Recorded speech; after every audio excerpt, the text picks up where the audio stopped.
And Fort Necessity, there's a 9-hour battle that takes place in which Peter Mercier and George Washington and his troops, the South Carolina troops, they fight it out with the French and the Indians. And a lot of the South Carolinians were killed, including Peter Mercier.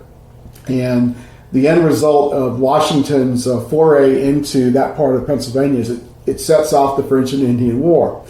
Washington loses his first battle that he ever is in charge of. Of course, he then goes on, to become our American general, and then, of course, our president.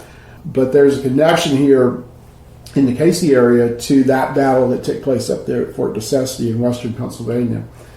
You are listening to Historyman, the platform for historians, curators, and authors to tell their stories of the American Revolution, walk in the footsteps of heroes, and proclaim freedom reigns. On today's episode, we are very fortunate to have Andy Thomas, the curator of the Cayce Historical Museum, and David Brinkman, a local historian and archaeologist, and a commissioner for the Cayce Historical Museum. So welcome both of you. Thank you. Thank you. So today's episode, we're going to be talking about the colonial beginnings in the Midlands of South Carolina. And Cayce, actually, although it was not Cayce at the time, and y'all correct me if I'm wrong, Cayce was not the name of this particular area in the colonial times. Is that correct? That's right. They would have called it the Congarees. And the reason they would call it the Congarees, you have the Congaree River, and you also have the Congaree stream or creek that run together. And this is it's the fall line that runs through here, which kind of determined a lot of the development. This was as far up the river you could go from the coast before you started having navigation problems. So a lot developed because of that right here. I know when we were talking to some of the historians in Camden, Rick Wise, for instance, gave us a background of Camden, and he talked about that same thing. The fall line stopped at Camden, and really you could almost draw a line from here to Camden as far as the river and where that fall line lies. That's right. The fall line was important in the river because the river was the main highway, and from a transportation standpoint, correct? That's right. You can extend that line all the way over to what was North Augusta, where they put a fort, just like they put a fort here on our river, where the fall line is located. Okay. And David's correct. You could put boats on the river here. Now, they would have to be shallow boats, but they could go from here into the Santee River system, and then from the Santee River system, they could come out into the Atlantic Ocean. And so, with that, you could also ship goods up the river systems here. So from Charleston, you could bring goods up to the fort, or you could bring goods up to the developing town of Granby. This was a very important part of why this area became so important during the colonial period. Part of it is the river. You've got the river that you can ship goods back and forth from the ocean, but you can also follow the river if you're walking the river. So if you're a Native American, you've got a convenient landmark that will, if you follow the river path, it'll lead you to the coast. You're following it up into the Piedmont. That's another thing that you can do, understanding directions and knowing where you're going. The other thing is, because of the fall line, you've got rocks in the rivers, which is going to make it easier for people to cross these rivers. Right. And finally, the fact that you've got Piedmont cultures to the north and you've got coastal or low country cultures to the south, this kind of becomes a natural meeting point between those two cultures. Whereas like in Native American times, they could bring salted fish or salt or shells this way.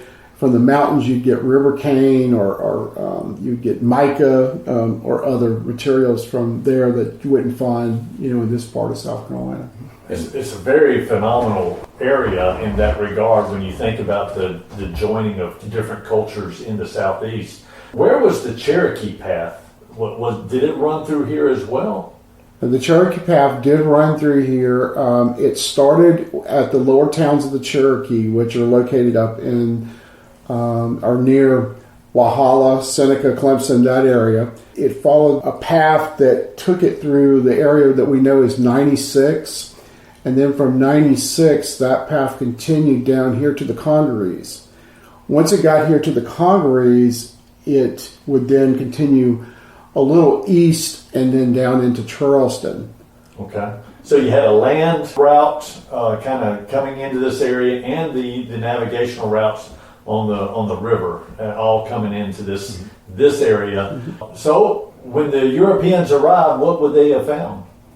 Well, Europeans, when they first came up from Charleston, they were looking for trade with the Native Americans. Okay. And so they would have found small groups of Native Americans in the backcountry in Piedmont of South Carolina. These Native Americans could be a couple of villages, or sometimes they were a little larger. One of the groups that we know about is the Congaree. And obviously, the Congaree is the name that gives its name to the river. The Congaree, though, just like other Native American groups, would move up and down the rivers. But we know about the Congaree when they lived a little south of here, because we had an Englishman, John Lawson, who visited 1701, and then he wrote a book, I think it was 1711, called A New Voyage to Carolina. And he actually visited both South Carolina and North Carolina. But he gives us a little tantalizing snapshot of the Congaree Indians. He talks about them raising cranes, and those cranes would have picked the feathers off plucked the feathers off the cranes to use as decorations. They also used them to control insects in their gardens. He talks about that they grew a lot of tobacco here at that point in time, and they had these little stone pipes that they smoked it out of. And then he talks about he got invited to the Queen's residence. Her husband was on a hunting trip, and the Queen served John Lawson mush with dried peaches on top. And mush was basically, it was cornmeal mixed with water, maybe a little salt, and then the dried peaches would have been sprinkled on top of that. What happened to the Congarees? What happened to Congarees is the story of the second largest Native American uprising in colonial history. The biggest was King Philip's War up in New England. But here in South Carolina, we had the Yamasee War in 1715.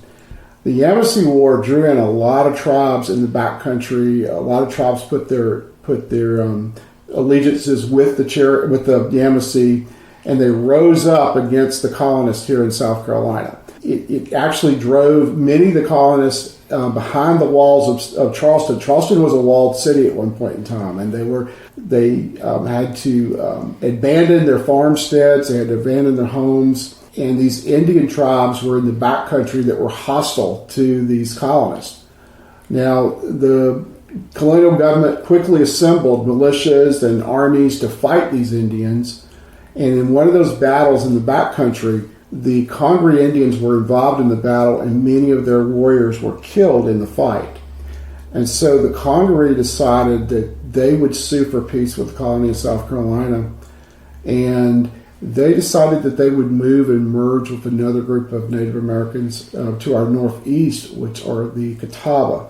Okay. And so many of them picked up and they left this area.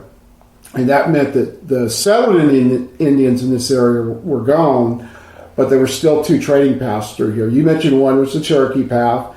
The other path was the Catawba trading path. The Catawba trading path was, I think in Virginia it's called the Great Trading Path. It's the Occaneechi. It's an old trading path that starts up on the James River in Virginia and goes through North Carolina into this part of South Carolina and over towards Augusta, Georgia. I mean, that is interesting. I know that several of those tribes after the Yamasee War did merge with the Catawba. I mean, we're talking about the Waxhaw tribe, for instance, and I talked to Dr. Bauer in the Catawba Nation, and she spoke of some of those. So where do we go from there? Well, 1715 was when it broke out, and it really concluded.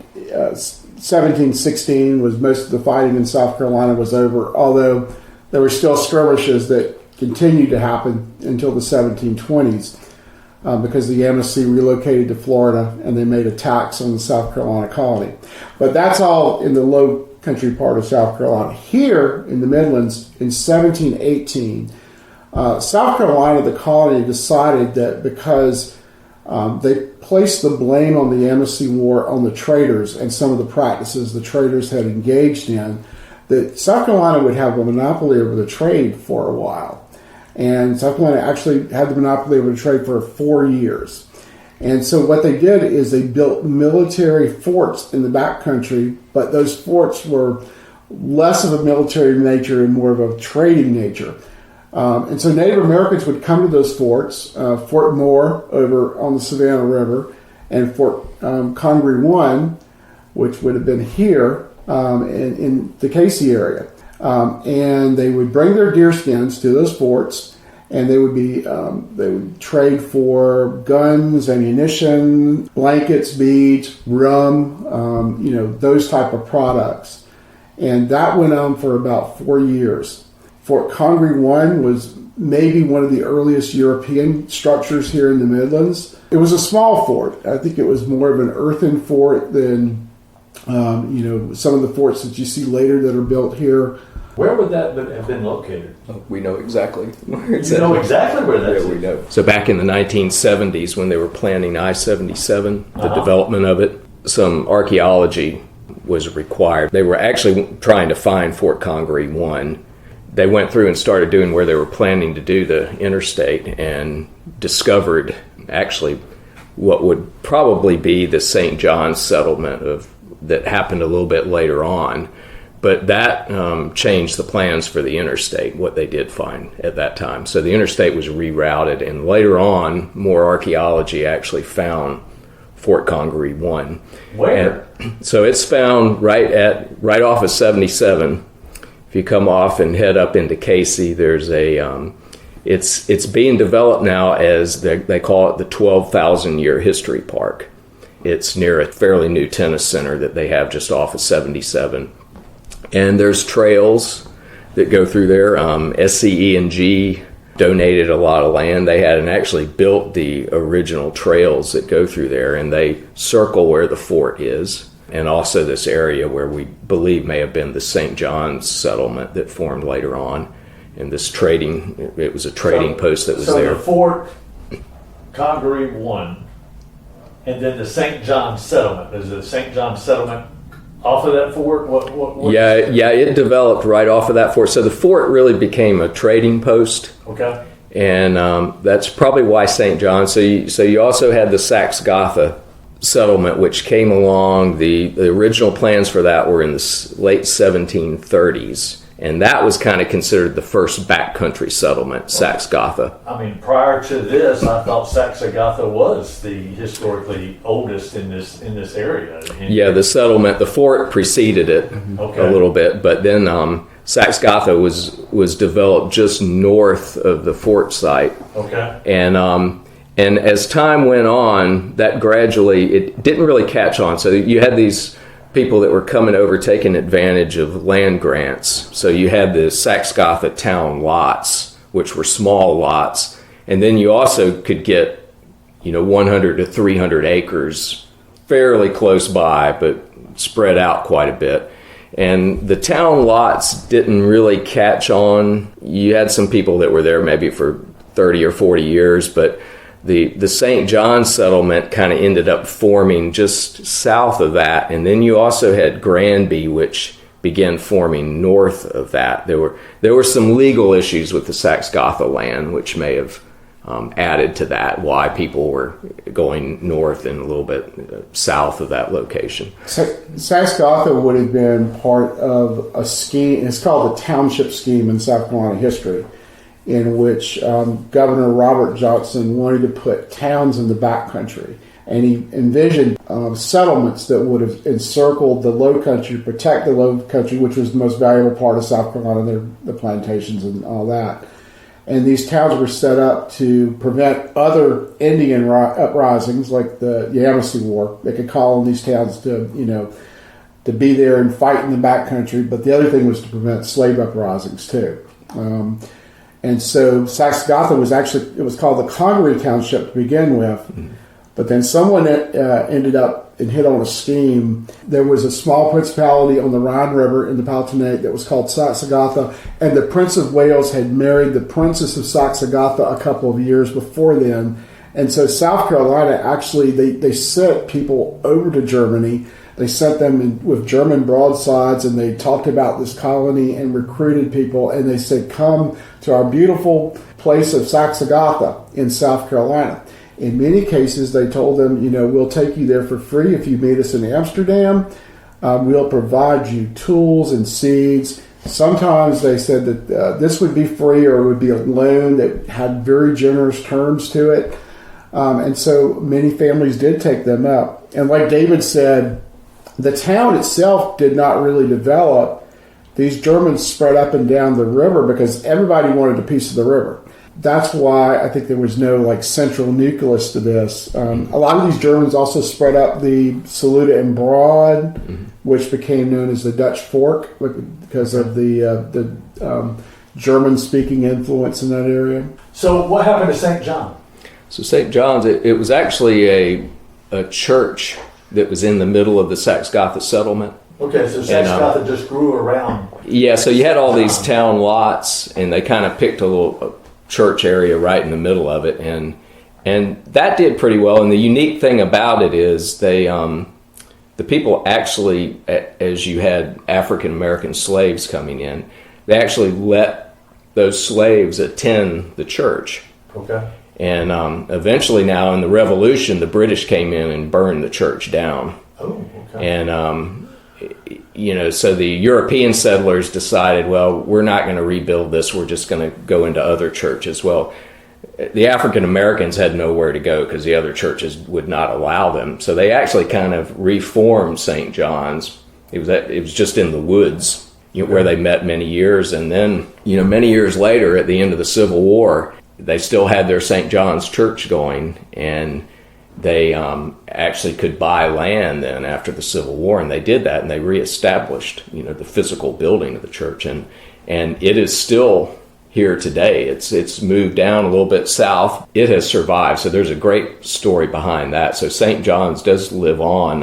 What they found archaeology-wise, and we actually have a survey that shows the St. John's settlement. It was really relatively small. It was like a group of buildings, may have been circled by some type of protective wall or something, because it was built during the time when there was some problems with with natives coming in and attacking. But we do have a little drawing of it, and it's right there next to where we found Fort Congaree 1. So that's kind of really about the only thing that survived through those years. Fort Congaree 1, it became a trading post.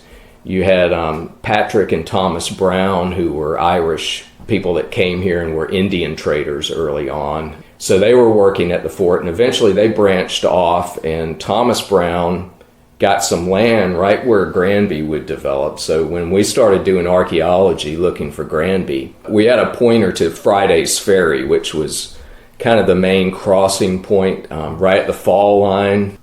We actually purchased some land where we found this crossing and started digging, and we found a Granby house, which was probably built 1785.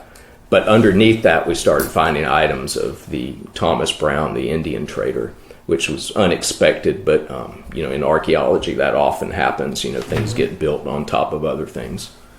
What a great find. So we're talking I heard 1730s at one point, and we're moving up into the French and Indian War and that sort of thing.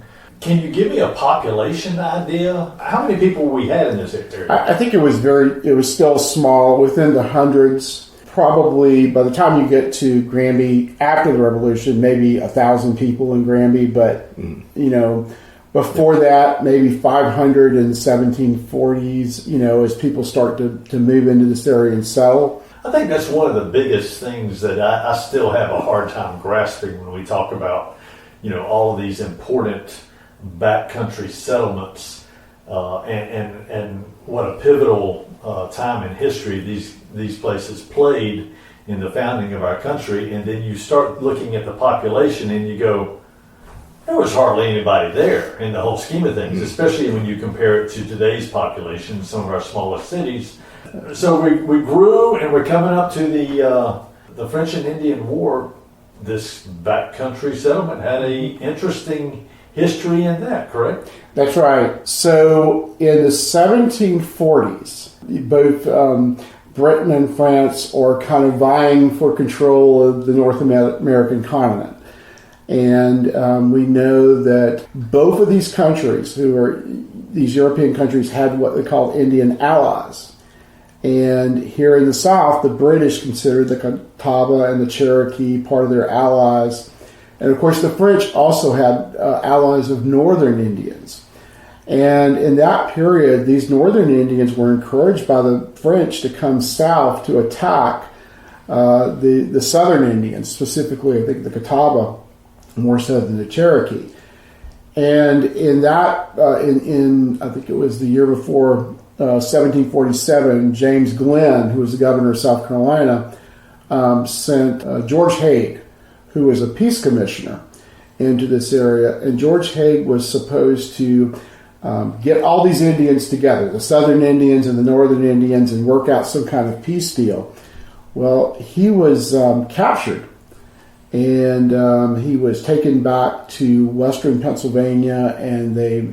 Holy smoke! Yeah, they captured him and took him as a hostage. Well, they didn't just take him like up to Greenville. They took him all the way to Pennsylvania? Mm. That's right. Okay. And I think the story is that at some point he's an older man. And he goes, I can't make it anymore on this track. Just kill me. And of course the Indians took that kind of literally because they killed him.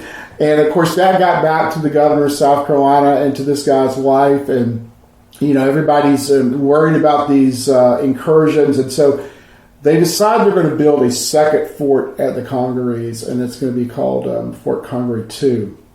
And this is going to be a much larger fort. And it's going to be a fort that has 3 military companies in it. It has 2 ranger companies. These rangers are men mounted on horseback. They patrol the roads looking for Indians that shouldn't be there. And also there's going to be what they call a South Carolina Independent Company stationed there. And the independent company, who wear a red and green coat, they're found in all the frontier forts in South Carolina. This company, it can be called upon by the governor of South Carolina or by the king to do duties for them. And we have a nice little story about this. But I think, David, you want to say something about the fort first? Kind of the construction, what you found or what you... Yeah, so Fort Congaree II, the actual Saxe-Gotha survey from the late 1730s, it actually had a reservation for this other fort. Now, it wouldn't be built until, probably 20 years later. But that was our location. So when we started doing archaeology at Granby, we were aware of this, and we were keeping our eye out because this was only about 1,000 feet south of where we were digging for Granby. Okay. And eventually we found a plat which showed Fort Congaree II just 2 years after it was built. That was shown on the plat relative to a pond. The thing that stood out is this neighborhood where we're modern day neighborhood built in the 1960s. It has a flooding problem. And the lowest elevation of the neighborhood matched this pond. From that, we knew pretty much where the fort should be, and we actually went to the people's house, and we went to a couple different houses. The first house we went to, we asked them, can we do some archaeology in your front yard? And they said, no, I don't think so.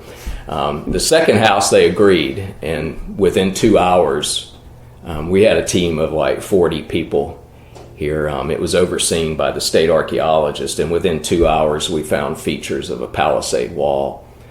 So we had located this fort built in 1748, and which really has quite a history as a fort with it. The George Haig, his widow, ended up remarrying the commander of Fort Congaree II, who was Peter Mercier.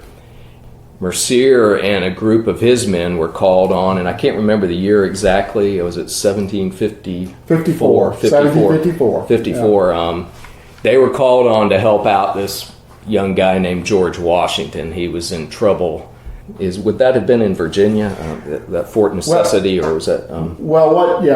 So what happened is in 1754, the guy Peter Mercier, who was a French Huguenot but a British Crown subject. Y'all's faces are lighting up when you start talking about this. It's kind of funny.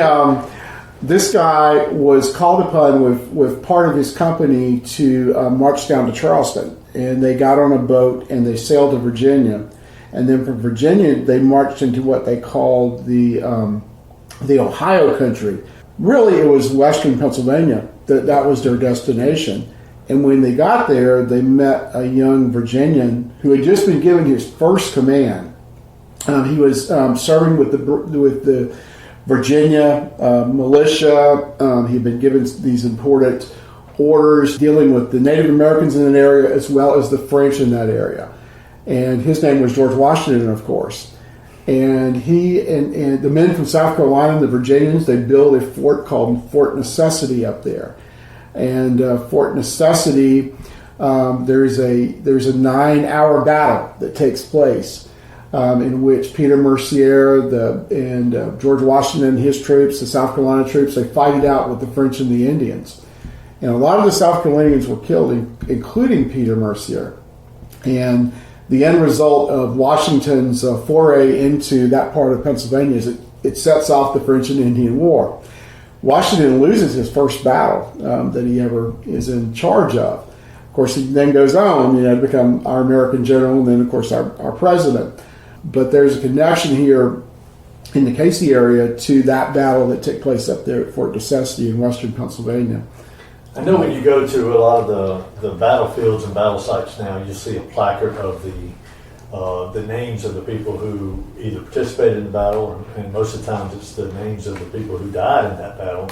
Do we know the names of the people who left out of Fort Congaree II?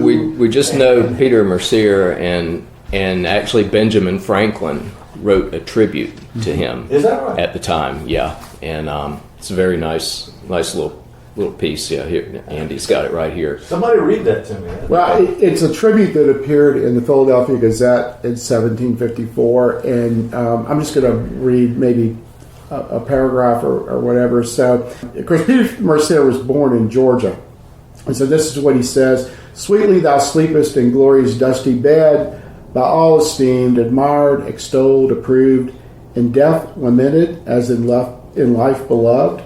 Georgia, loud sounding thy achievements tell, and sad Virginia marks where Mercier fell. Ah, lost too soon, too early snatched away, to joys unfading and immortal day." When people come to this museum, what would they expect to find? So you're going to get a crash course on the history of this area going back 12,000 years. We're going to talk about Native Americans. We're going to talk about the extensive colonial period that we had here. Of course, these three forts figure prominently in it: Fort Congaree I, Fort Congaree II, and Fort Granby. We're also going to talk about the growth of settlements like Saxagatha and Granby. And then we're going to explore what happened in the 19th century with the movement of the state capital across the river, the plantations that were located here, the Civil War, including the Battle of Fort Congaree, which took place in February 1865. And then we'll look at the building of our lock system on the Congaree that got past those rapids that we talked about, and people could actually ship stuff all the way up to Columbia and back. We look at the development of Cayce, which was incorporated in 1914. We look at the railroads, which were an important part of Cayce. Doolittle's raiders gathered here before they actually trained in Florida and then carried out their mission against Japan in 1942. And we've got a little bit more of 20th century history. So we're very diverse. We've got a lot of history. We do have a really nice selection of Native American artifacts upstairs, 5,000 to 6,000 pieces. They were donated to our museum. A lot of them are from South Carolina, but we've got pieces from all over the country, and we have pieces going back to the earliest Clovis points all the way through the historic period. This museum is a great value. We charge $2 for seniors, $3 for adults, $1 for children under 12, and we actually have free Sundays from 2 to 5 when people can come in for free. You got some things coming up in this area that are fairly interesting that are tied to the museum. Tell me a little bit about those things. Well, we have an event coming up on April the 1st, which we're really excited about. It's what we call the Colonial Village at Tartan Day South. Tartan Day South is a huge Celtic festival here in Columbia. It goes on for 3 or 4 days. You can check them out by probably Googling it. But on April the 1st, we'll be set up out at the festival grounds, which is at the Columbia Speedway here in Cayce, the old Columbia Speedway. And we're going to have what we call a Colonial Village. The Colonial Village is going to have a lot of emphasis on the Midlands as far as the history of the Midlands during the colonial period and Revolutionary War period. David will be there talking about Fort Granby. He has a display. He brings some of his artifacts out. People can come out and take a look at those. We're going to also have some artisans there doing making guns, wooden guns, making weaving, dyeing textiles, brick making, blacksmithing, some of the trades that you would have seen in the colonial period. And some of those, not the blacksmithing, but a lot of those might be hands-on for children and whatnot. Now, there is a charge to get into the event, and you can look that up on the Tartan Day South website. I appreciate it. Thank you all so much. Okay. Thank you. All right, thank you.